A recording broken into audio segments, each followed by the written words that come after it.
in this part of the Theaetetus, Socrates is going to take a little break. This is another interlude. We saw a previous interlude in the Theaetetus. Interlude number 1 was the midwife discussion, when all of a sudden Socrates just started talking about methodology and pedagogy, and he went off on this thing about how he is like and unlike a midwife. So a comparison contrast.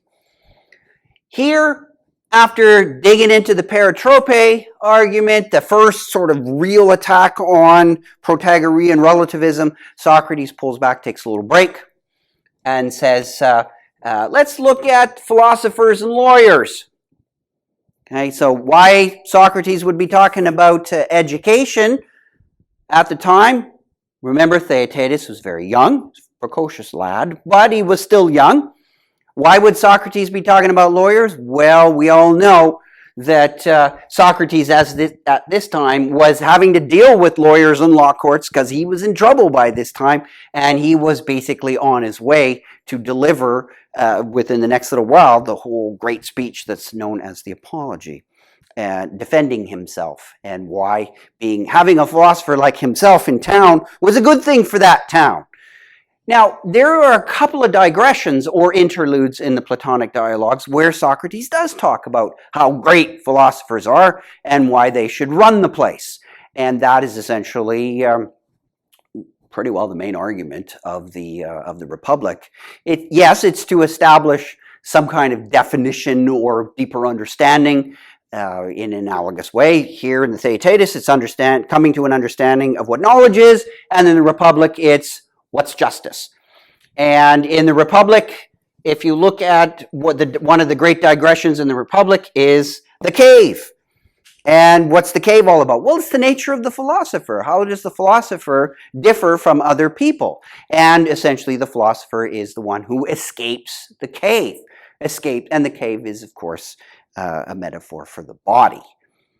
Here we have a similar type of discussion, how the philosopher differs, but instead of differing from everyone in general, like in the cave, how the philosopher is unique and different from everyone, it's how is a philosopher different from a lawyer?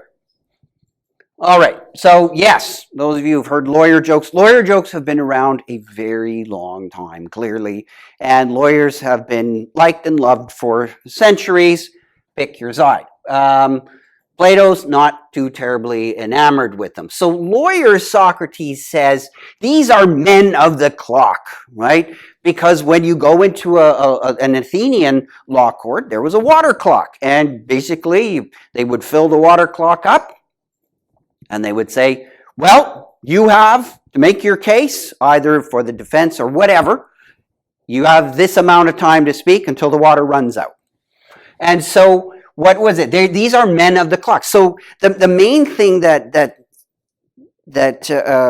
this reinforces the beginning of the dialogue indirectly. Remember at the beginning of our dialogue of the Theaetetus, there was a leisurely aspect. Yeah, we're going to sit there and we'll listen to the slave read the manuscript, and let's go to the comfy house and sit in some comfy chairs and listen. So there's this element of leisure. So proper education, proper discussion should always be done in a very leisurely manner. It shouldn't be rushed and pressed. You find this in Kant as well. Kant thought you would learn an awful lot if you just went to dinner parties. All right. Now, but what are the lawyers? They're men of the clock, right? They're always in a hurry. And you can't think properly if you're trying to think in a hurry. You can't think properly if you're under pressure watching a clock. Anybody who's written an exam, you know what that's like when you're pressured to think quickly. Plato would say this is a totally artificial and, shall we say, even a twisted way to check what people know, to shove them into some kind of water clock controlled situation. And so what happens? Well, what are lawyers? They're men, they're slaves of the clock. Their arguments really start to dominate them. Socrates goes off on a bit of a rant here, but he says what they become are just point scorers. They're more interested in getting zingers out. What would we say today? Sound bites, right? Everything has got to be really quick, really fast, no leisure, no, don't have time to think. They're point scorers, and they're more interested in being clever. This is more the appearance of wisdom, the appearance of knowledge than knowledge itself. That's a favorite of Plato's. You can look throughout his dialogues and find many places where Plato is very critical of those who try to think quickly and provide zippy little answers and cute little turns of phrase. Socrates is very hard on people who talk like that. He thinks that that is, again, just the appearance of knowledge and understanding. It is not truly knowledge and understanding. And what is knowledge and understanding? That is something that you have to look for. It takes time. You're not going to get that quickly, and you're not going to get it in a soundbite. All right, so what's the philosopher? The philosopher is almost the opposite of everything here. They don't live in servitude to arguments. They control arguments. They work with arguments. And they also throw away many of them. Remember, the whole idea was, well, let's look at these arguments and decide which ones, back to the model of the midwife, we're going to get rid of some of them. Don't be mad about it. Don't become attached to them. Don't become slaves to them. You have to be free and examine these things from all sides. Do not live in servitude, or you will be one of twisted growth like the lawyers. So, this philosopher, my goodness, doesn't even know the location of the law courts. That's not what philosophers do. Maybe their body sleeps in the city, but not their mind. And sometimes when you look at reports of people who've spent time in unjustifiably confined or whatever, often talk about this freedom of the mind. Have my body, but not my mind. And that is what Socrates is driving here. Again, look back to the cave for some of the motifs that are informing what's going on here, because it's probably the case that Plato would have written the Republic prior to the writing of the Theaetetus. But that's always debatable. But it seems to be that certainly the ideas of the cave are prior to this one. So the location of the law courts, don't even know where they are. I don't have any. As a philosopher, I don't even worry about that stuff. I don't really know anything about my neighbors. And remember at the very beginning of the Theaetetus, when Socrates says, oh, who is this Theaetetus kid? I want to get to know him. He doesn't ask him things like, what's your favorite ice cream? And, where do you like to go for fun or whatever? What does he do? He starts talking to him about a mathematical problem, definitions. This is how philosophers relate to people, not knowing my neighbor. I may not even really know my neighbor's favorite color or favorite things like that. That's trivial. So the Thales example is brought up. The Thales example is basically the old caricature. Thales was a what we now call a pre-Socratic, so he's quite well. Socrates wouldn't have called him that. But Thales was a very early, philosophically minded kind of guy when philosophy was starting to emerge, breaking away from poetry and mythology.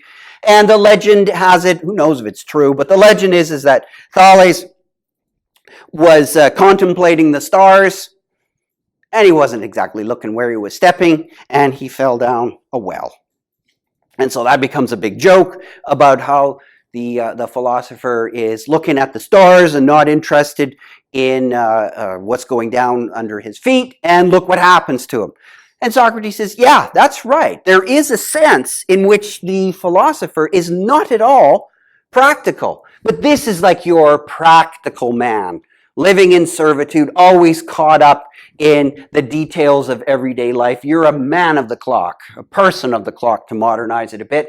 You're always in a hurry, and your life is to score points against other people. Yeah, maybe Thales didn't know what was underfoot, and maybe he looks a bit goofy from time to time. Maybe the philosopher looks silly because he doesn't know, or she doesn't know, again, modernizing it a little bit, where the law courts are. But, of course, Thales was also pretty good at engineering, and he knew a little bit about wine presses, and he knew a little bit about astronomy, and he was able to predict with a little more accuracy when ships would come in, and so he was able to make a bit of money because he knew some more abstract things, and eventually how those abstract things would relate to more material things. So what's sort of the moral of this story is that, yeah, there might be a lot of things that the philosopher doesn't know, but those are trivial things. The philosopher concentrates on the truly important things. And to concentrate on the truly important things, the philosopher is, again, this echoes what we saw, what is evident in the Republic's great imagery of the cave, is that the philosopher is trying to escape. And what does this mean? Trying to get out of the cave, trying to get out of the blindness of the cave, or the imprisonment of the cave, and to become more like God, or God-like. You find this also in Aristotle as well, is that you're trying to become less like the captured person and more like the liberated person, who is more like God, who is just, pious, full of understanding, understands the deep and important things. In other words, you have true knowledge and wisdom. This, again, this is just all, that's all just appearance of knowledge and wisdom. So being clever, yeah, you get, being sharp-witted and all these things, fine. But at the end of the day, that's not how you really learn. You have, and again, pedagogically, you have to learn by living with ideas, thinking them through, not letting them dominate you, but you trying to control them. Well, that takes time. Anytime you try and learn something new that's difficult and worthwhile, it's pretty well the case that it's going to be challenging. It's going to be hard. And so Socrates is giving us a bit of a lesson here about don't confuse the fast and the furious and all these kinds of things with true knowledge and wisdom. No. Down here, it's like slow and steady, the tortoise, all these kinds of cliches. But they weren't cliches at this time. And I think it's good to reflect on why we take our time to learn things and why Socrates is stressing that true knowledge and wisdom is ultimately going to be through some kind of escape, through some kind of means to get around all the external trappings of the world we normally live in. And it is going to take time. And not least of all, it's going to take a lot of effort. And as we've seen, as we plow our way through the Theaetetus, it does take time. And it does take effort. And we've put in time and we've put in effort. So I commend you for that. But once again, we're still not done. So stay tuned.